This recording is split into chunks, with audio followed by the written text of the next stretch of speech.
ہمیں صحیح حدیث سے پتہ چلتا ہے کہ قرب قیامت میں جب مسلمان بہت کسمہ پرسی میں ہوں گے تو خراسان سے لشکر اٹھے گا. خراسان یہ افغانستان اور ایران کا حصہ، اس علاقے کو نبی صلی اللہ علیہ وسلم کے دور میں خراسان کہا جاتا ہے، جس میں قندھار بھی آتا ہے، ایران کا بھی حصہ آتا ہے. تو یہاں سے لشکر اٹھے گا، مجاہدین لڑیں گے بہت بڑی تعداد میں، دنیا میں جہاد ہوگا کیونکہ مسلمان ظلم کی چکی میں پس کے تنگ آ چکے ہوں گے، اور لڑتے لڑتے حدیث میں آتا ہے اتنی بڑی بڑی لڑائیاں ہوں گی کہ 1/3 مسلمان شہید ہو جائیں گے، 1/3 مجاہدین جو لڑنے والے ہوں گے، اور 1/3 جو ہوں گے وہ میدان جنگ سے بھاگ جائیں گے، اور 1/3 کو اللہ فتح عطا فرمائے. تو جو 1/3 میدان جنگ سے بھاگ جائیں گے، نبی صلی اللہ علیہ وسلم نے فرمایا ان کی توبہ کبھی قبول نہیں ہوگی. جو 1/3 شہید ہو جائیں گے وہ افضل ترین شہداء ہوں گے اس وقت کے، اور 1/3 کو اللہ تعالیٰ غلبہ عطا فرمائیں گے. ایک واقعہ تو ہمیں قرب قیامت میں نبی صلی اللہ علیہ وسلم سے یہ ملتا ہے صحیح حدیث سے. دوسرا ہمیں یہ ملتا ہے کہ قرب قیامت ہی میں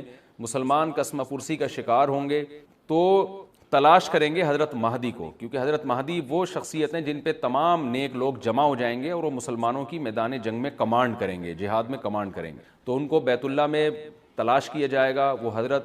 وہ رسول اللہ صلی اللہ علیہ وسلم کی اولاد میں ہوں گے، اور لوگ ان کو پہچان لیں گے، اہل اللہ پہچان کر ان کو اپنا امیر بنائیں گے، اور ان کی قیادت میں پھر لڑائی اور جہاد شروع ہوگا. اور یہ لڑائی جب دمشق میں لڑائی ہو رہی ہوگی تو دمشق میں عصر کی نماز کے وقت حضرت مہدی، میں نے جو یہ کہا کہ دمشق میں لڑائی ہو رہی ہوگی، مقصد یہ نہیں ہے کہ دمشق کوئی میدان جنگ بنا ہوا ہوگا، مقصد یہ ہے کہ وہ مجاہدین کا لشکر دمشق میں ہوگا عصر کی نماز کے وقت. لڑائی چاہے کسی اور میدان میں ہو رہی ہو، لیکن احادیث میں ہمیں دمشق کا تذکرہ ملتا ہے. تو دمشق میں حضرت شام کا تذکرہ ملتا ہے، اور جو قرائن ہمیں ملتے ہیں وہ دمشق کی ایک خاص مسجد ہے. وہ مسجد حضرت مفتی تقی عثمانی صاحب اور مفتی رفیع عثمانی صاحب نے اس کو ہائی لائٹ بھی کیا، لیکن وہ یقینی نہیں ہے. یہ خوب سمجھیں، انہوں نے اس کا بھی تبصرہ کیا کہ اس کے بارے میں کوئی یقین نہیں ہے. تو حضرت مہدی عصر کی نماز پڑھا رہے ہوں گے، لوگ امامت میں آپ کے پیچھے کھڑے ہوں گے، یہاں تک کہ مسجد کے مینار پر، آج بھی وہ مینار موجود ہے جس کے بارے میں غالب گمان ہے کہ یہ وہ مینار ہے جہاں حضرت عیسیٰ علیہ السلام نازل ہوں گے. غالب گمان کے درجے میں کہا جا سکتا ہے، ورنہ پھر اسی کے اڑوس پڑوس میں کوئی مسجد ہوگی. میرا اگر شام جانا ہوا تو انشاءاللہ میں ارادہ ہے کہ میں ولاگ میں اس مسجد کا بھی تذکرہ کروں گا، اس جگہ کا بھی تذکرہ کروں گا. لیکن میں پہلے یہ بات بتا دوں کہ وہ 100% یقینی نہیں ہے. ایسا نہ ہو کہ اس مسجد کے مینار پہ چڑھ کے لوگ جو ہے وہ اس کے کوئی مینار کو ہی چاٹنا شروع کر دیں تبرک کے طور پہ. تو عصر کی نماز کا ٹائم ہوگا، حضرت عیسیٰ ابن مریم علیہ الصلاۃ والسلام فرشتوں کے کندھوں پہ ہاتھ رکھ کے نیچے اتریں گے نماز کے ٹائم پہ، یعنی آسمان سے مینار تک آئیں گے، اور پھر مینار سے آپ کے لیے سیڑھیاں لگائی جائیں گی. سیڑھیوں کے ذریعے مینار سے نیچے اتریں گے اور لوگ ان کو پہچان لیں گے. حضرت مہدی ان کو امامت کے لیے آگے کریں گے کہ آپ اللہ کے ایک پیغمبر ہیں، آپ نماز پڑھائیے. حضرت عیسیٰ علیہ السلام انہی کو آگے رکھیں گے. اور اس طرح کا مفہوم ہے حدیث میں کہ اللہ نے اس کام کے لیے آپ کو ہی منتخب کیا. کیا مطلب یہ امامت اس امت کا حق ہے. تو حضرت عیسیٰ ابن مریم علیہ الصلاۃ والسلام کا جو کام ہوگا وہ جہاد ہے، اور یہودیوں سے انتقام لینا، کیونکہ یہودیوں نے اپنے خیال میں حضرت عیسیٰ کو قتل کیا تھا، تو اللہ نے یہودیت ہی کے خاتمے کے لیے اور دجال کے خاتمے کے لیے عیسیٰ ابن مریم کو نازل کیا. حضرت مہدی سے پہلے ہی دجال ظاہر ہو چکا ہوگا. دجال کے بارے میں حدیث میں آتا ہے کہ ہر پیغمبر نے اپنی امت کو دجال کے فتنے سے ڈرایا ہے. اچھا، یہ دجال ایک ایسی شخصیت ہے جس کا یہودی انتظار ہم سے زیادہ کر رہے ہیں، کیونکہ یہودی اس کو اپنے لیے نجات دہندہ سمجھتے ہیں، جبکہ حدیث میں آتا ہے کہ دجال کانا ہوگا اور اس کا خدائی کا دعویٰ ہوگا. اس کے پاس کچھ ایسی طاقتیں ہوں گی کہ مردے کو زندہ کر دے، زندہ کو مار دے. ایک طرف اس کے باغ ہوگا، ایک طرف اس کے آگ ہوگی. جو اس پر ایمان لائے گا اس کو باغ میں داخل کرے گا، اور جو اس پر ایمان نہیں لائے گا اس کو آگ میں داخل کرے گا. اور رسول اللہ صلی اللہ علیہ وسلم نے فرمایا اس کی جو آگ ہے حقیقت میں وہ جنت کا باغ ہوگا، اور اس کا جو باغ ہے حقیقت میں وہ جہنم کی آگ ہوگی. تو جو نبی کی باتوں پہ یقین کرتے ہیں وہ دجال کے فتنے سے محفوظ رہیں گے. اور حدیث میں سورہ کہف کی بھی تلاوت کا حکم ہے. جمعے کے دن جو کہف کی تلاوت کرتا ہے اللہ اس کو دجال کے فتنے سے محفوظ رکھتا ہے. اب آپ دیکھیں یہ سورہ کہف میں ہی قیامت کی علامات کا تذکرہ ہے نا، تو شاید اسی وجہ سے کیونکہ جو سورہ کہف پڑھتا رہے گا وہ یاجوج ماجوج کے واقعات بھی پڑھتا رہے گا اور اللہ کی قدرت کے واقعات بھی پڑھتا رہے گا، تو دجال کے فتنے سے اللہ اس کو اس برکت سے بچا کے رکھیں گے، فتنے سے محفوظ رکھیں گے. تو وہ ایسی طاقتیں دکھائے گا، بے وقوف لوگ اس پہ ایمان لے آئیں گے. حدیث میں آتا ہے کہ کانا کبھی بھی خدا نہیں ہو سکتا، یعنی اس کی تو ایک آنکھ ہوگی نہیں، لیکن بے وقوف لوگ اس کے یہ کچھ ظاہری کمالات دیکھیں گے، یہ نہیں دیکھیں گے کہ یہ تو شکل بھی اس کی اچھی نہیں ہے، یعنی خدا کم از کم جمال والا ہوتا ہے نا، یہ تو ہے بھی کانا. اور اس کے بڑا بڑا کافر بھی لکھا ہوا ہوگا واضح طور پر، جس سے پتہ چلے گا. لیکن احمق اور بیوقوف لوگ جیسے روحانی عاملوں کے کچھ شعبدے دیکھ کر ان پہ سے متاثر ہو جاتے ہیں نا، روحانی عاملوں کے شعبدے دیکھ کے، تو ایسے ہی دجال کے شعبدے دیکھ کے متاثر ہوں. تو بہت لوگوں کو، خلقت کو، بہت بڑی امت کو گمراہ کرے گا دجال. اہل اللہ کو اللہ تعالیٰ اس کے فتنے سے محفوظ رکھے گا. پھر حضرت عیسیٰ ابن مریم جب نازل ہوں گے تو وہ دجال کو قتل کریں. حدیث میں آتا ہے کہ نیزے کے ذریعے گھوڑے پہ بیٹھ کے قتل کریں گے. علماء نے اس حدیث کا دو مطلب بیان کیے ہیں کہ یا تو اس کا مطلب یہی ہے کہ واقعی گھوڑے پہ بیٹھیں گے، نیزہ استعمال کریں گے، اور زمین جو ہے وہ اتنی پہلے اس سے جنگیں ہو چکی ہوں گی کہ لوگ دوبارہ تلواروں گھوڑوں کی طرف آ جائیں گے. اس بات کا امکان ہے، ہر ملک ایٹمی طاقت بن چکا ہے، تو اگر یہ ایٹم بم سارے ملک آپس میں چلا دیں تو ہم دوبارہ گدے گھوڑوں والی زندگی پر آ جائیں گے. ٹیکنالوجی ساری تباہ و برباد ہو جائے گی، انسان کی ترقی. تو اس بات کا بھی امکان ہے کہ کوئی اس سے پہلے ہو سکتا ہے کوئی ایسی جنگ عظیم ہو کہ انسانیت دوبارہ پہاڑوں پتھروں کے دور میں آ جائے. لیکن ظاہر یہ معلوم ہوتا ہے کہ رسول اللہ صلی اللہ علیہ وسلم نے جو کلام کیا ہے، ظاہر ہے اس دور کے لحاظ سے جو لوگوں کے، جہاں تک جو لوگوں کی مینٹل اپروچ ہے وہاں تک، تو نبی صلی اللہ علیہ وسلم میزائل یا اور ٹینکوں کا تذکرہ کرتے تو کیا سمجھ میں آتا؟ تو گھوڑے سے مراد ہے جو اس زمانے کا گھوڑا ہوگا، اور نیزے سے مراد ہے اس زمانے کا جو اسلحہ ہوگا، کیونکہ نیزہ نبی کے دور کا ایک مناسب اسلحہ تھا اور گھوڑا نبی کے دور کی میدان جنگ کی ایک مناسب سواری تھی. تو اس سے یہ بھی پتہ چلتا ہے کہ ہو سکتا ہے عیسیٰ ابن مریم نیزے کے بجائے کلاشنکوف کا استعمال کر لیں. تو یعنی وہ نیزہ جو ہے وہ اس کلاشنکوف کی، یا جو بھی اسلحہ اس وقت حضرت عیسیٰ ابن مریم استعمال کریں گے اس کی ایک تعبیر ہے. تو اس کا بھی پورا امکان ہے. تو ہمیں بہرحال اتنا ایمان ہمارے لیے ضروری ہے کہ دجال کو قتل کرنے والی جو ذات ہے، جو شخصیت ہے، وہ عیسیٰ ابن مریم علیہ الصلاۃ والسلام. تو حضرت عیسیٰ کے ذریعے اللہ تعالیٰ دجال کو قتل کریں گے، اور حضرت عیسیٰ کی قیادت میں زبردست جہاد ہوگا.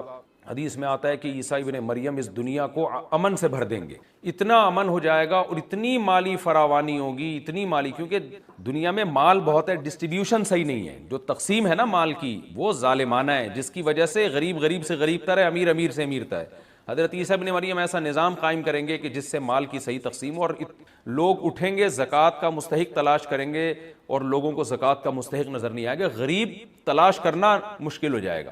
یعنی ایک آدمی، حدیث کے مفہوم ہے کہ زکوٰۃ لے کے گھومتا رہے گا اور اس کو کوئی غریب نہیں ملے گا. اتنی مالی فراوانی ہو جائے گی. پھر ترمذی کی روایت میں آتا ہے کہ اللہ کی طرف سے برکتیں ایسی نازل ہوں گی کہ بڑے بڑے انار پیدا ہوں گے، بڑے بڑے انگور پیدا ہوں گے، زمین اپنی برکتیں کھول دے گی. اور حضرت عیسیٰ علیہ السلام خنزیر کو بھی دنیا سے ختم کر دیں گے. خنزیر کی نسل کو ختم کر دیا جائے گا. وَيَضَعُ الْجِزْيَةَ، اور جزیہ کا نظام ختم. اما الاسلام و اما السیف، یا تو تلوار یا اسلام، اس کے علاوہ نہیں. تو نبی صلی اللہ علیہ وسلم کو اللہ نے جس مقصد کے لیے دنیا میں بھیجا تھا، اس مقصد کی جو تکمیل ہے وہ عیسیٰ ابن مریم کے ذریعے. باقی اس میں حکمتیں کیا ہیں اس پر میرے الگ سے بیانات موجود ہیں کہ اللہ نے حضرت عیسیٰ ابن مریم کا انتخاب کیوں کیا اس کام کی تکمیل کے لیے. اسی امت میں کوئی کیوں منتخب نہیں کر لیا، یا یہ کہ پیغمبر صلی اللہ علیہ وسلم ہی کے ذریعے پوری دنیا میں اسلام کو غالب کر دیا جاتا. اس میں کیا حکمتیں ہیں اس پر میرے الگ سے بیانات موجود ہیں. ابھی تو میں کوشش کرتا ہوں کہ تفسیر سے میں جو ٹو دا پوائنٹ بات ہے اس سے یہاں اس لیکچر میں نہ ہٹوں. تو اسی وقت حضرت عیسیٰ ابن مریم اس کو یاجوج ماجوج کو قتل کریں گے اور دنیا انصاف سے بھر جائے گی. اور اللہ تعالیٰ نے جو پیغمبروں کو دنیا میں بھیجا تھا اس کا مقصد کیفیت اور کمیت دونوں لحاظ سے حاصل ہو جائے گا. اس کے بعد پھر آہستہ آہستہ دنیا میں زوال شروع ہوگا، اور پھر جب پوری دنیا کے لوگ زوال کا شکار ہوتے ہوتے کفر کی طرف جائیں گے، گناہوں کی طرف. اور حدیث میں آتا ہے جب تک ایک شخص بھی اللہ کا نام لینے والا ہوگا اس دنیا پر قیامت نہیں آئے گی. یہاں تک کہ آخری شخص جب دنیا سے اٹھے گا جو اللہ کا نام لیا کرتا تھا، تو اس کے بعد اللہ تعالیٰ سور پھونکیں گے، جبریل کو حکم دیں گے سور پھونکنے کا، اور اس دنیا کو تباہ و برباد کر دیا. تو آگے قرآن کہتا ہے وَنُفِخَ فِي الصُّورِ، اور پھر سور میں پھونکا جائے گا. فَجَمَعْنَاهُمْ جَمْعًا، پھر ہم ان تمام انسانوں کو جمع کر دیں گے. وَعَرَضْنَا جَهَنَّمَ يَوْمَئِذٍ لِّلْكَافِرِينَ عَرْضًا، اور قیامت کے دن ہم جہنم کو یومئذ، جس دن ایسا ہوگا یعنی جس دن سور پھونکا جائے گا، یہ دوسرا سور مراد ہے، للکافرین عرضا، کافروں کے سامنے پیش کر دیں گے. الذین کانت اعینہم فی غطاء عن ذکری، یہ وہ لوگ ہیں جن کی آنکھیں میری یاد سے پردے میں پڑی ہوئی تھی، یعنی میری یاد کی چیزیں ان کو نظر ہی نہیں آتی تھیں، غفلت میں پڑی ہوئی تھی جن کی آنکھیں. وکانوا لا یستطیعون سمعا، اور یہ سننے کی صلاحیت بھی نہیں رکھتے، نہ حق بات سنتے تھے نہ حق دیکھتے، بس اپنے خواہشات کی جو چیزیں ہیں وہ ان کو اچھی لگتی تھیں اور وہی ان کو سمجھ میں آتی تھی. تو یہ ہمارا رکوع الحمدللہ کمپلیٹ ہو گیا. اس رکوع میں ہمیں بہت سارے اسباق ملتے ہیں. میں نمبر وار اس کو مختصراً بیان کر دیتا ہوں. پہلی بات تو یہ کہ دیکھیں اللہ تعالیٰ نے کیسے کیسے بادشاہ دنیا میں بھیجے ہیں اور کتنے پاورفل بادشاہ. حضرت ذوالقرنین کا نام ہی قرن والا, 2 کناروں والا. زمین کے بہت بڑے حصے کو حضرت ذوالقرنین نے فتح کیا. اور اللہ کے نیک بندے کیسے اللہ کے راستے میں لڑتے رہے ہیں. تو یہ جو لوگ بیٹھ جاتے ہیں نا بس عبادت کرو اور لڑائی وڑائی اسلام میں ہے ہی نہیں, یہ دنیا میں کوئی بھی عقل مند اس نظریے کا حامی نہیں ہو. تو طاقت اور قوت کی اسلام میں بہت زیادہ اہمیت. اس سے ہمیں یہ بھی پتہ چلتا ہے کہ اپنے ملک کی, خاص طور پر اسلامی ملک کی جو فوجی قوتیں ہیں, جو فوجی طاقتیں ہیں, ان کی ہمیں قدر کرنی چاہیے. کیونکہ اگر کوئی بھی ملک عسکری لحاظ سے کمزور ہو جائے, کیونکہ اللہ تعالیٰ تو جو عسکری لحاظ سے طاقتور قومیں تھیں اللہ نے ان کا کتنا تذکرہ کیا, ہاں وہ اللہ کے باغی نہ ہو. تو اسلامی ملک میں کوئی بھی اسلامی کنٹری ہے, چاہے سعودی عرب ہے, چاہے پاکستان ہے, چاہے ترکی ہے, کوئی بھی اسلامی کنٹری ہے, اس کی فوج کی قدر کرنی چاہیے کیونکہ اسی کی وجہ سے ملک کا بارڈر محفوظ ہوتا ہے. اگر مسلمان عسکری لحاظ سے کمزور ہونا شروع ہو جائیں تو کافر ہمیں گاجر مولی کی طرح کاٹنا شروع کر دیں, اسلام دشمن قوتیں ہمیں کھا جائیں, ختم کر دیں ہمیں کھا کے. تو نیک قوتوں کو اپنی بقا کے لیے ہمیشہ سے ایک اسلحے کی اور طاقت کی ضرورت رہتی ہے. اس کی اہمیت اسلام میں بہت زیادہ ہے. موسیٰ علیہ الصلوۃ والسلام کے بعد کتنے بڑے بڑے جنگی کمانڈر پیدا ہوئے. ذوالقرنین کا اللہ نے کیسا تذکرہ کیا. ذوالقرنین کی عبادت کا کہیں بھی تذکرہ نہیں, حالانکہ وہ بڑے عبادت گزار بھی تھے. داؤد علیہ السلام کی عبادت کا تذکرہ بھی ہے, ان کی تلوار اور طاقت کا تذکرہ بھی ہے. تو اللہ تعالیٰ جہاں عبادت کا تذکرہ کرتے ہیں تو طاقت اور قوت کا بھی تذکرہ کرتے ہیں. اس سے عسکری لحاظ سے اپنے آپ کو مضبوط کرنے کی اہمیت کا ہمیں پتہ چلتا ہے کہ اسلام میں اس کی بڑی اہمیت ہے. تو کسی بھی اسلامی ملک کی فوج کا مورال کسی بھی لحاظ سے ڈاؤن نہیں ہونا چاہیے اور عسکری لحاظ سے وہ کسی بھی لحاظ سے کمزور نہیں ہونی چاہیے. اور اس کو چاہیے کہ اعدوا لهم ما استطعتم من قوہ پر عمل کرے, کہ قرآن کہہ رہا ہے روز بروز اپنی طاقت اور قوت میں اضافہ کرنے کی کوشش کرو. اس سے مسلم قوم کو کبھی بھی غافل نہیں ہونا چاہیے, اور کوئی بھی ایسا کام جس سے مسلمان قوتیں اور طاقتیں کمزور ہونا شروع ہو جائیں, اس کام سے ہمیں بچنا چاہیے. دوسری بات ہمیں یہ پتہ چلی کہ اللہ تعالیٰ نے اہل اسلام کے ذمے پوری دنیا کی ذمہ داری لگائی ہے, کسی ایک ملک کی نہیں. جتنے بھی پیغمبر آئے ہیں جب وہ دنیا فتح کرنا شروع کی ہے تو کہیں رکے نہیں ہیں وہ کہ بھئی یہاں تک, اس سے آگے نہیں جانا. ان کی صلاحیت ہی ختم ہو گئی ہو, وسائل ہی ختم ہو گئے ہوں تو الگ بات ہے. تو پوری دنیا ہے جس میں اللہ کے دین کو غالب کرنا ہے. اب اس کا طریقہ کیا ہوگا, ظاہر ہے جو جس زمانے میں سوٹیبل طریقہ ہو وہ اختیار کیا جائے گا. تو حضرت ذوالقرنین پہلے انتہائی مشرق کی طرف گئے ہیں جہاں سورج نکلتا ہے, تو وہاں سے جہاں سے آبادی شروع ہو رہی ہے, اور ان کا خیال تھا کہ اب آگے آبادی نہیں ہے تو پھر جا کے اسٹاپ کیا ہے. مغرب میں بھی ایسے ہی, شمال میں بھی ایسے ہی. تو ہمیں جب دیکھتے ہیں کہ جب صحابہ کرام نے دنیا فتح کرنا شروع کی ہے تو ہمیں مسلمان کمانڈروں میں بھی ایسے واقعات ملتے ہیں کہ وہ علاقے فتح کرتے کرتے سمندر کے کنارے پہنچے اور انہوں نے سمندر کو دیکھ کے کہا کہ تیرے آگے بھی آبادی ہوتی نا تو ہم اللہ کا کلمہ وہاں بھی بلند کرتے. تو یہ دور تھا مسلمانوں کا, اور یہ عیسیٰ ابن مریم دوبارہ پھر وہی کریں گے, پوری دنیا کو فتح کریں گے. تو حضرت ذوالقرنین کے اس واقعے سے پتہ چلتا ہے کہ پوری دنیا کی ذمہ داری اللہ نے ہمیشہ سے اہل اللہ پہ لگائی ہے, اور وہ پوری دنیا میں اللہ کے دین کو غالب کرنے کی کوشش میں ہمیشہ سے لگے رہے ہیں. تیسری بات ہمیں پتہ چلتی ہے کہ اسباب اور وسائل کی اہمیت. حضرت ذوالقرنین نے جب اتنا پہاڑوں کے بیچ میں اتنا یعنی لوہے کی پلیٹیں لگا کے تانبا پگھلا کے آہنی دیوار بنائی ہے تو خوش ہوئے ہیں, ھذا رحمت من ربی, یہ میرے رب کی رحمت ہے. تبھی تو اللہ کا شکر ادا کیا نا, خوشی پہ شکر ادا کیا جاتا ہے. تو اس سے یہ بھی پتہ چلتا ہے کہ سائنس اور ٹیکنالوجی, دیکھیں یہ کام ٹیکنالوجی کے بغیر ممکن نہیں تھا. تبھی تو اس قوم نے کہا نا ذوالقرنین سے کہ ہم پیسے آپ کو دیں گے, لیکن ہمارے پاس وہ وسائل نہیں ہیں, وہ ٹیکنالوجی نہیں ہے ہمارے پاس. اور بظاہر ایسا لگتا ہے کہ ان کے پاس لوہا بھی تھا, تانبا بھی تھا, کیونکہ حضرت ذوالقرنین اب یہ تو نہیں ہے نا کہ زمین کے مشرق کی طرف دوبارہ لوہا جمع کرنے گئے ہوں تو وہیں سے جو کچھ ہوگا نکالا ہوگا. تو وسائل اس قوم کے پاس تھے, ٹیکنالوجی نہیں تھی کہ اس لوہے کو اور اس تانبے کو پگھلا کے دونوں پہاڑوں کے بیچ میں پلیٹیں کیسے بنانی ہیں اور ان کو کیسے ان کے بیچ میں تانبا کر کے کہانی دیوار بنائی ہے, یہ ٹیکنالوجی ان کے پاس نہیں تھی. تو اس سے ہمیں ٹیکنالوجی کی ویلیو کا بھی پتہ چلتا ہے. آج مسلمان اس میں بھی بہت پیچھے چلے جا رہے ہیں اور اس کو مذہب سمجھنا شروع کر دیا ہے. یہ بات بھی غلط ہے. حضرت ذوالقرنین نے اتنی طاقت اور قوت کا استعمال کیا اور اتنے زبردست طریقے سے اس وقت جو بھی اس سوٹیبل ٹیکنالوجی تھی اس کا استعمال کر کے دو پہاڑوں کے بیچ کے راستے کو بند کر دیا اور اس پہ خوشی منائی حضرت ذوالقرنین نے. یہ نہیں کہا کہ بھئی اس سے کچھ بھی نہیں ہوتا, اصل میں تو بس انسان کو چاہیے کہ وہ اللہ اللہ کیا کرے بیٹھ کے, اور یہ کیا اللہ سے بس مدد مانگو, اللہ ہی. یاجوج ماجوج کے بارے میں ان کو کہہ دیتے ذوالقرنین کہ تم سب رات کو تہجد میں اٹھ کے دعائیں مانگو, اللہ یاجوج ماجوج سے تمہیں بچا لے گا. نہ حضرت ذوالقرنین نے کہا دعائیں بھی مانگو, یقیناً حکم دیا ہوگا دعائیں مانگنے کا, لیکن ہم پورے اسباب اور وسائل استعمال کریں گے, لوہے کی پلیٹیں بنائیں گے, تانبے کو پگھلائیں گے, اوپر چڑھائیں گے اور اس طرح سے پوری مضبوط دیوار بنائیں گے. آج مسلمان ہاتھ پہ ہاتھ رکھ کے بیٹھ گیا ہے اور وظیفوں میں اور جو ہے بس وہ چند صبح شام کے وظیفے پڑھ کے وہ سمجھتا ہے کہ ساری دنیا کے سارے مسائل کا حل اس سے ہو جائے گا. ایسا نہیں ہے, آپ کو بہت زیادہ ترقی کرنی ہے, بہت زیادہ اسباب و وسائل میں آپ کو غیر مسلموں سے آگے نکلنا ہے. جیسے کہ قرون اولیٰ کا مسلمان نکلا تھا, تبھی اللہ نے اس کے لیے دنیا میں فتوحات کے دروازے کھولے تھے. تو اللہ ہمارے لیے فتوحات کے دروازے جبھی کھولے گا جب ہم عبادت کے ساتھ ساتھ سائنس اور ٹیکنالوجی کے میدان میں بھی آگے بڑھنے کے. ساری دنیا کو معلوم ہے کہ اس جنگ میں صحیح کون ہے اور غلط کون ہے. ساری دنیا کو 2 اور 2 4 کی طرح معلوم ہے یہ بات. آپ 40-50 سالوں کی تاریخ اٹھا کے دیکھو, آپ کو پتا چلے گا کہ یہ بڑی طاقتیں کیسے دنیا کی آنکھوں میں دھول جھونکنے کی کوشش کرتی ہیں. اتنا زبردست طریقے سے جھوٹ بولا جاتا ہے, اتنا زبردست, اور ایسا پروپیگنڈا کیا جاتا ہے کہ لوگ اس جھوٹ کو سچ سمجھنا شروع کر دیتے ہیں. اس وقت دنیا میں 2 بڑی طاقتیں ہیں جو اس وقت تیسری ورلڈ وار کی طرف دنیا کو لے کے جا رہی ہیں.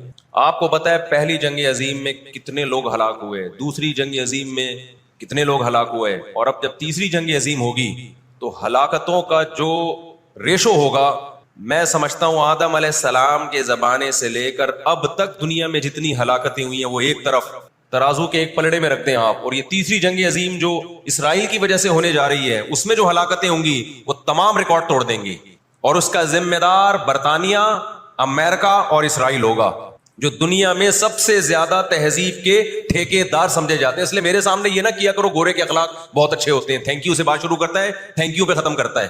یہ ان کا تھینک یو قیامت کے دن ان کو خدا کے عذاب سے نہیں بچائے گا. ہمارا وہ شخص جو گالی سے بات شروع کر کے گالی پہ ختم کرتا ہے, خدا کی قسم ان سے اچھا ہے. وہ دنیا میں وہ ظلم اور بربریت نہیں کرتا جو یہ لوگ کر رہے ہیں. بہت آج نا ایٹیٹیوڈ, ان کے اخلاق, ان کی سڑکیں, ان کے روڈ, او بھائی دنیا کا خون چوس رہے ہیں یہ. اس اخلاق کا کیا کر رہے ہیں آپ نے؟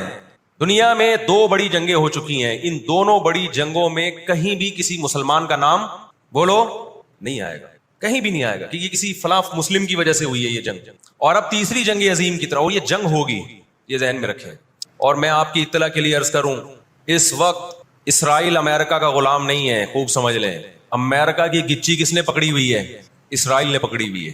انڈیا, اسرائیل انڈیا کا غلام نہیں ہے, انڈیا کی گچی پکڑی ہوئی ہے کس نے؟ گچی سمجھتے ہو؟ گچی یہاں سے پکڑ کے نا بندہ ہل نہ سکے. چھوٹا سا ملک ہے, سازشوں کی وجہ سے, طاقت کی وجہ سے نہیں, مکاریوں اور سازشوں کی وجہ سے دنیا کو کنٹرول میں کیا ہوا ہے. سازشیں کسے کہتے ہیں؟ ایک بہت طاقتور آدمی جو آپ کے کنٹرول میں نہ ہو, آپ اس کے کسی راز پہ مطلع ہو جائیں, اسے کسی برائی میں ڈالیں اور خفیہ ویڈیو بنا لیں آپ, اور بولیں جو میں کہہ رہا ہوں کرتا رہے ورنہ یہ ویڈیو لیک کر دوں گا. وہ انتہائی پاورفل آدمی بھی کنٹرول میں کس کے آ جائے گا؟ ایک انتہائی کمزور آدمی کے کنٹرول میں.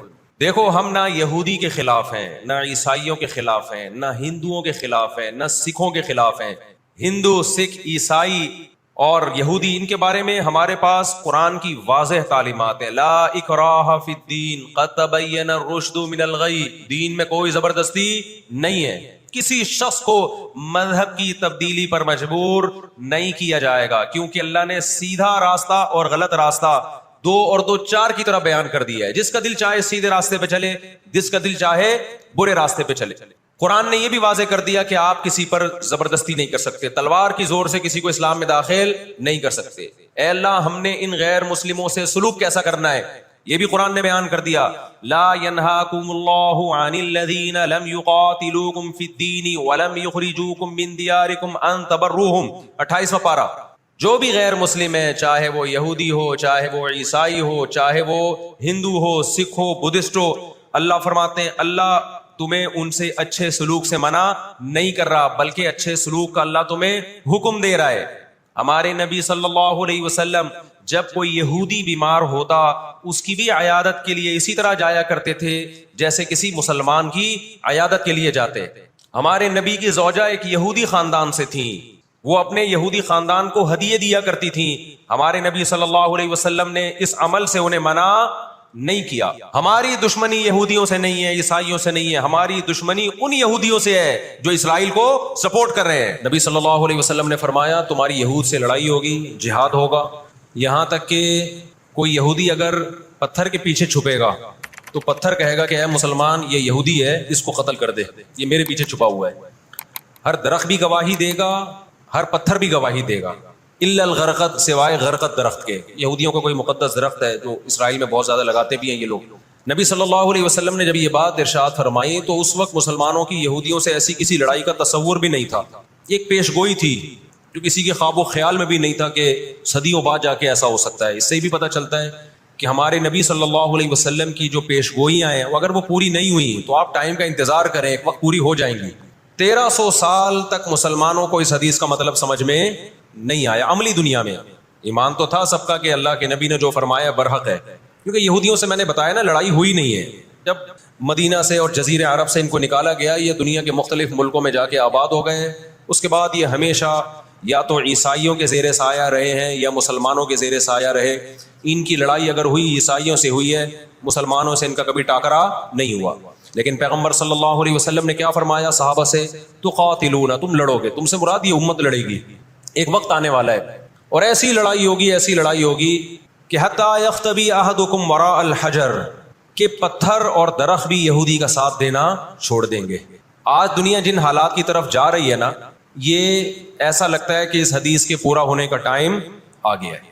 ہم جب قرآن مجید پڑھتے تھے, اب بھی پڑھتے ہیں, لیکن جب طالب علمی کے دور میں جب سمجھ کے پڑھنا سیکھا ہم نے, تو ہم جگہ جگہ قرآن میں دیکھتے تھے غوربت علیہم الذلہ, اللہ نے ان پر ذلت کو مسلط کر دیا ہے. آپ کو پتا ہے کہ یہود کا لفظ اتنی بڑی گالی دنیا کے لیے بن گیا تھا.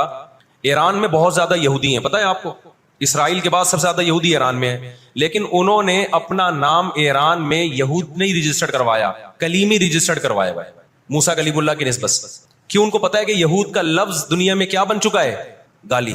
شرم آئے گی کسی کو بتاتے ہوئے کہ میں یہودی ہوں, اس لیے ایران میں انہوں نے اپنے آپ کو رجسٹرڈ کس نام سے کروایا ہے, کلیمی کہتے ہیں ان کو. میں مانتا ہوں سارے یہودی ایسے نہیں ہوتے, میں نے پہلے وضاحت کر دی, ہمیں یہودیوں سے دشمنی نہیں ہے, کیونکہ قرآن جہاں یہودیوں کی برائی بیان کرتا ہے وہاں قرآن یہ بھی کہتا ہے لیسوا سواء, سارے ایک جیسے نہیں ہیں. قرآن اعتدال سے بات کرتا ہے, سارے ایک جیسے نہیں ہیں. لیکن جتنا شر اور فساد اس قوم میں ہے, قرآن کہتا ہے کہ اتنا دنیا میں کسی اور قوم میں نہیں ہے. لَتَجِدَنَّ أَشَدَّ النَّاسِ عَدَاوَةً لِلَّذِينَ آمَنُوا الْيَهُودَ, اللہ کہتے ہیں تم مسلمانوں کا سب سے بڑا دشمن دنیا کی جتنی قومیں ہیں ان میں سب سے بڑا دشمن کس کو پاؤ گے, یہود کو پاؤ گے. اس کے بعد مشرکین کو پاؤ گے, اور اسلام کے سب سے زیادہ قریب تم کس کو پاؤ گے, نصارہ کو, عیسائیوں کو پاؤ گے. تو آپ صلی اللہ علیہ وسلم نے فرمایا کہ تقاتلون الیہود, تمہاری جنگ کس سے ہوگی, یہود سے ہوگی.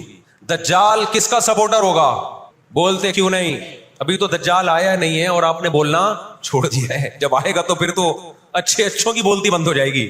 کس کا سپورٹر ہوگا وہ؟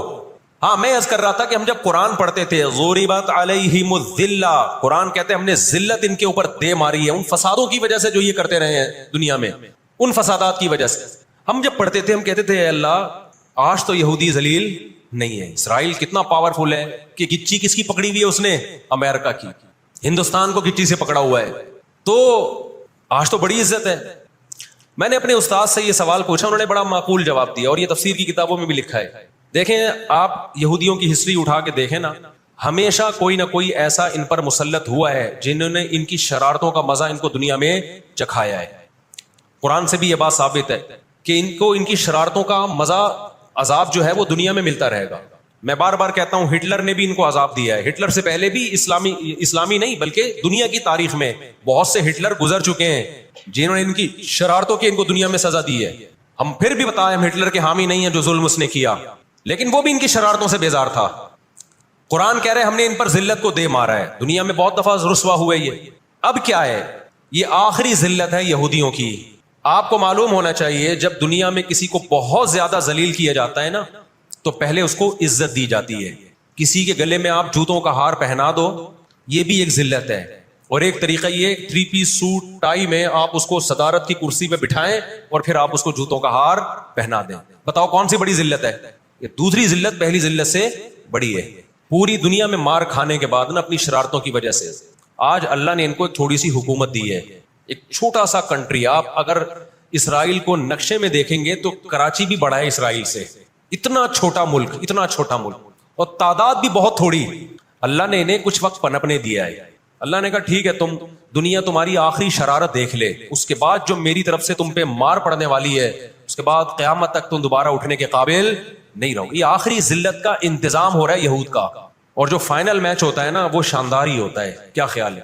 سیمی فائنل میں اتنا لوگ دلچسپی سے نہیں دیکھتے، کوارٹر فائنل میں اتنا دلچسپی سے بولو نہیں دیکھتے جو فائنل میچ دیکھتے ہیں. تو اللہ تعالیٰ ان کو تھوڑا سا پنپنے دے رہے ہیں کہ ٹھیک ہے اس دفعہ سیمی فائنل تم جیت لو، فائنل تک تو پہنچو نا تم، اس کے بعد ہوگا کیا. دیکھو آپ نے سنا ہوگا کہ لاتوں کے بت ہاتھوں سے نہیں مانتے. یہ جو اسرائیل جو کچھ کر رہا ہے نا، اس کا اصل حل مجھے بھی پتا ہے مظاہروں میں نہیں ہے، اس کا اصل حل ہے جہاد. اس کا اصل حل کیا ہے؟ جہاد. تو یہ اب جو دنیا جا رہی ہے نا جس طرف، ہو یہ رہا ہے. میں نے آپ کو قرآن کی آیت پیش کی تھی نا، وَكَذَلِكَ نُوَلِّي بَعْضَ الظَّالِمِينَ بَعْضًا. اللہ کہتے ہیں ہم بعض ظالموں کو بعضوں سے پٹواتے ہیں. تو پہلی جو ابھی تک تو ہم نے نا امیدی کی باتیں کی ہیں. مسلمان ممالک شکست کھا کے بیٹھ چکے ہیں، 3 بڑی جنگوں میں شکست ہو چکی ہے.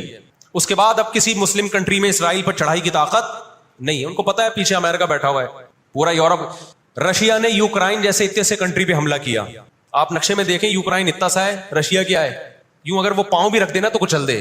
لیکن جیت گیا کیا وہ جنگ؟ بولتے کیوں نہیں؟ کیوں؟ یوکرائن اتنا سا ہے مگر اس کے پیچھے کون ہے؟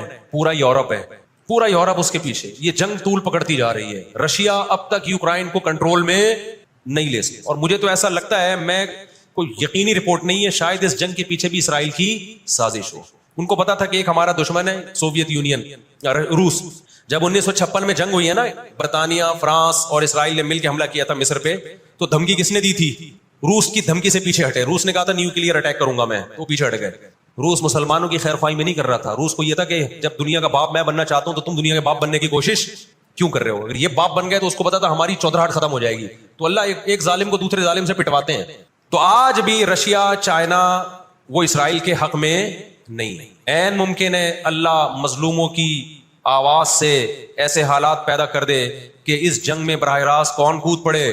سوویت یونین کود پڑے. اور اگر سوویت یونین اس جنگ میں کود پڑا جس کے پورے چانس لگ رہے ہیں، تو پھر یہ تیسری جنگ عظیم کی طرف معاملہ جائے گا. اور پھر دنیا میں جو تباہی ہوگی نا، تباہی ہوگی وہ میرے اور آپ کے تصور سے بھی زیادہ ہے. کیونکہ اب تلواروں سے یا صرف ہوائی جہازوں سے جنگ نہیں ہوتی، اب سب کے پاس نیوکلیئر ہتھیار ہیں، اب ایٹم بم چلیں گے. آج اگر دنیا انسانیت پہ رحم کھانا چاہتی ہے، آج اگر امریکہ، برطانیہ، جرمنی، فرانس جو دنیا کے لیڈر کہلائے جاتے ہیں، آج اگر یہ چاہتے ہیں کہ انسانیت کو تباہی سے بچائیں، ان کو کس کا ہاتھ روکنا ہے؟ جو اصل ظالم ہے نا یہودی، اس کا ہاتھ روکنا ہے. تو آج اگر یہ اسرائیل کا ہاتھ زبردستی روک لیتے ہیں تو دنیا بڑی تباہی سے بچ جائے گی. اور اگر یہ دنیا اسرائیل کا ہاتھ نہیں روکتی اور اس جنگ کو بند کرنے کی کوشش نہیں کرتی، تو بھائی جو تیسری جنگ کی طرف معاملات جا رہے ہیں اس کے ذمہ دار یہ لوگ ہوں گے جو دنیا میں تہذیب کے ٹھیکیدار ہیں. یہاں تک بات سمجھ میں آ گئی کہ نہیں آ گئی؟ دوسری بات، ہمیں قرآن و سنت میں اس بارے میں کیا ہدایات ملتی ہیں؟ اللہ کہتا ہے میں نے یہود پہ ذلت کو مسلط کر دیا ہے. اس آیت میں اور اس حدیث میں جو میں نے تقاتلون الیہود والی حدیث پڑھی، اس میں مسلمانوں کے لیے خوشخبری ہے کہ اللہ تعالیٰ نے جیسے بنی اسرائیل انتہائی کمزور تھے، فرعون کا ظلم اور بربریت کا شکار تھے، اللہ سورہ قصص میں کہتے ہیں وَنُرِيدُ أَن نَّمُنَّ عَلَى الَّذِينَ اسْتُضْعِفُوا فِي الْأَرْضِ. ہم نے ارادہ کیا کہ زمین میں کمزور ترین لوگوں کو اٹھا کے زمین کا امام بنا دیں گے، طاقتور پہ غالب کر دیں گے. بہت دفعہ ایسا ہوا ہے، کم من فئۃ قلیلۃ غلبت فئۃ کثیرۃ باذن اللہ. اللہ کہتے ہیں دنیا کے نقشوں میں جو غالب ہوتا ہے، جس کی فتح اسباب کی دنیا میں یقینی ہوتی ہے، میں بہت تھوڑی سی جماعت کو طاقتور بنا کے دنیا کا امام بنا دیتا ہوں. ہمیں اللہ کی رحمت سے اور قرآن اور حدیث کی جو بشارتیں مل رہی ہیں اس سے پوری امید ہے انشاءاللہ یہ اسرائیل کی شکست پہ اور یہودیوں کی ہمیشہ کے لیے شکست پہ اس کا نتیجہ نکلے گا انشاءاللہ. اور نبی صلی اللہ علیہ وسلم کی وہ حدیث پوری ہوگی کہ تمہاری جو بڑی جنگ ہوگی، نبی نے کیا فرمایا؟ اس امت کی ایک جماعت ہمیشہ جہاد کرتی رہے گی. لا یزال طائفۃ من امتی ظاہرین علی الحق. ہر دور میں لڑائی ہوئی ہے، جہاد ہوا ہے. آپ اس ہسٹری اٹھا کے دیکھ، کہیں نہ کہیں جہاد ہمیشہ ہوتا رہا ہے. تو آج بھی ایسا ہوگا. اور بالآخر یہ معاملات اگر بین الاقوامی دنیا نے کنٹرول نہیں کیے تو نبی صلی اللہ علیہ وسلم کی پیش گوئیاں انشاءاللہ بہت جلد پوری ہونے والی ہیں. اور یہ جو ان کو عزت ملی ہے نا، یہ اصل میں بہت بڑی ذلت کی تمہید ہے. جب کسی کی بہت بڑی بےزتی کرنی ہوتی ہے تو اس کو پہلے بہت زیادہ عزت دینی پڑتی ہے. 18ویں صدی کے شروع میں 17ویں صدی کے اینڈ میں سن 1900 کی بات کر رہا ہوں میں, 1901 1902 کی, اس سے بھی کچھ ٹائم پہلے یہ دنیا میں بکھرے ہوئے تھے.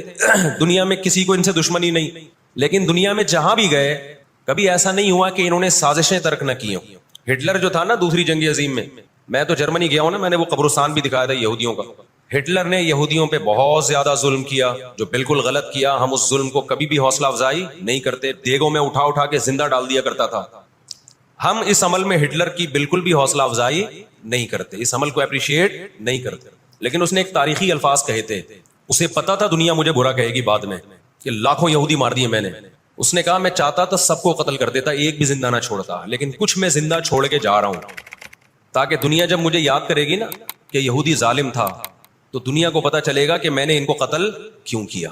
کچھ چھوڑ کے جا رہا ہوں, یہ چین سے نہیں بیٹھیں گے, دیکھنا کرتے کیا ہیں یہ. آج ہٹلر زندہ ہوتا, ہٹلر اگر آج زندہ ہوتا, دنیا کہتی کہ تو بندہ ٹھیک نہیں تھا لیکن بات ٹھیک کر کے گیا ہے. اب دیکھو یہود نے بڑی ایمانداری سے بزنس کیا کہ ہم ایسی پروڈکٹ مارکیٹ میں بیچیں گے جو ایک نمبر ہوگی, اور بہت ساری سازشیں بھی کی, ایسی سازشیں ہوئی ہیں. انہوں نے دیکھا کہ جو مسلمان کمپنی بہت زیادہ آگے بڑھ رہی ہے نا, آپ کو یاد ہے پول کا کمپنی, ایک پول کا کہ ہم آئس کریم میں کھایا کرتے تھے بچپن میں, عیدی ملتی تھی. ایسی بڑی بڑی کمپنیوں کو جب دیکھا نا ترقی کر رہی ہیں, منہ مانگی قیمت دے کے خرید کے بند کر دیا کہ ایک دفعہ انویسٹ کر دو, اچھا خاصا لگا دو پیسہ, لیکن ان کو آگے نہیں بڑھنے دو. اس کا نتیجہ یہ نکلا کہ دنیا غلام بنتی چلی گئی. اکنامکلی کس کی غلام بن گئی؟ آج امریکہ اسرائیل کو غلط کہہ کے بھی کس کا ساتھ دیتا ہے. مجھے یاد ہے چند سال پہلے امریکی صدر نے بیان دیا تھا اسرائیل نے یہ غلط کیا ہے, یونائٹڈ نیشن کے لا کی پابندی نہیں کی ہے, لیکن ہم پھر بھی کس کے ساتھ ہیں؟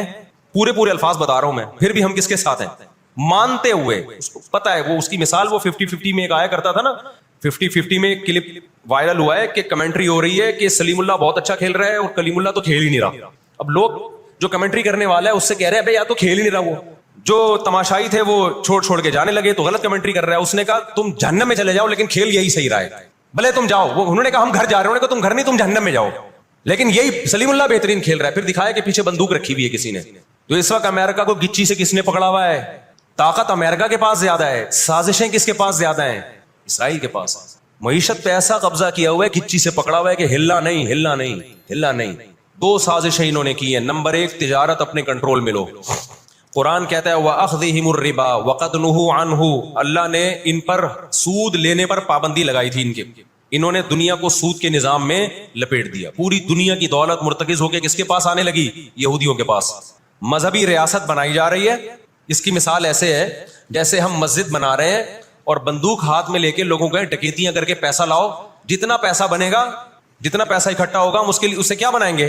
مسجد بنائیں گے. تو اس سے صاف پتہ چل جائے گا بھائی تیرا مقصد مسجد بنانا نہیں ہے, مسجد کے نام پہ منجن بیچنا ہے. سمجھ میں آ رہی ہے بات کہ نہیں آ رہی؟